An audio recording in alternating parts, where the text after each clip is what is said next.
यो विषयहरूलाई पनि पुँजी बजारलाई पनि डिजिटल मार्फत पनि काम गर्दै अगाडि बढौँ, आफ्नो स्किललाई अगाडि बढौँ भने पनि यो भित्र पनि यत्रो घोटाला हुन्छ भने अहिलेको विषय त एउटा होला अरे।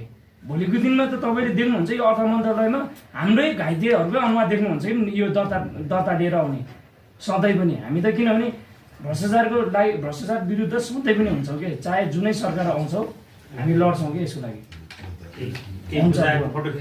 होइन यो होइन हामी फोटो खिच्न आएको होइनौँ होइन। अब यहाँ मेन कुरा भनेको गुनासो।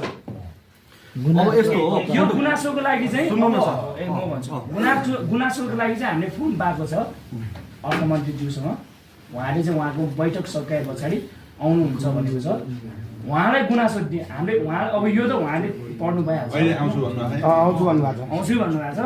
उहाँ आए पछाडि तुरुन्तै अब हाम्रो त्यहाँनिर अब हामीले दर्ता गरेर जाने कुरामा अब यो मागहरू छ नि यहाँनिर, यो मागहरूलाई चाहिँ तुरुन्तै उहाँले फोन गरेर हुन्छ कि अब त्यो धित्रो बोर्डको अध्यक्षज्यू अहिले बिदामा बस्नु भएको छ। हेर्नु त यस्तो इम्पोर्टेन्ट काममा होइन। कुरो यस्तो हो सर, अब हाम्रो अध्यक्षज्यूले पनि धेरै कुराहरू भनिसक्नुभयो। अब यो कर्मचारी साथीहरूले हामीलाई कति ज्यादती गर्नुभयो त्यो कुरा तपाईँहरू बुझिसक्नुभयो होइन। आज हामीले 10 ठाउँमा ल्यान्डलाइनमा हेर्नुहोस्, हाम्रो अध्यक्षज्यूले ल्यान्डलाइनको नम्बर सुत्दै याद गर्नुभएको छ, जबकि अहिलेको जमाना ल्यान्डलाइनमा कमै फोन हुन्छ। तपाईँहरूले यसरी घुमाइराख्दाखेरिमा बरु तपाईँहरूले बिहान हामीलाई सहजै रूपमा आउन दिएर हामीलाई यो पत्र यहाँ चाहिँ बुझाउन मात्र दिएको भए पनि हामीमा शङ्का धेरै हुन्थेन। 2 जना आउँथ्यो होइन, 2 जना आउँथ्यो, बुझाउँथ्यौँ, जान्थ्यौँ होला। तर तपाईँहरूले यसरी घुमाइराख्दाखेरिमा वास्तवमै यो हामी चाहिँ रगत त भ्रष्टाचारको लागि बगाएका थियौँ। आज तपाईँहरूले घुमाइराख्दाखेरिमा वास्तवमै भ्रष्टाचार भएछ भने हामी 100% कन्फिडेन्ट बढ्यो कि। त्यो भएर हामी सिंहदरबार बस्दै गर्दा बिचरा हाम्रो उहाँ सरहरूसँग चाहिँ त्यो उहाँहरूको आफ्नो ड्युटीमा हामीलाई पनि त त्यो दखल अन्दाज गर्ने त कुनै ऊ चाहिँ हाम्रो इच्छा होइन नि। हामी त्यहाँ बस्दै गर्दाखेरि बिचरा उहाँले दुःख पाउनु पर्ने नि।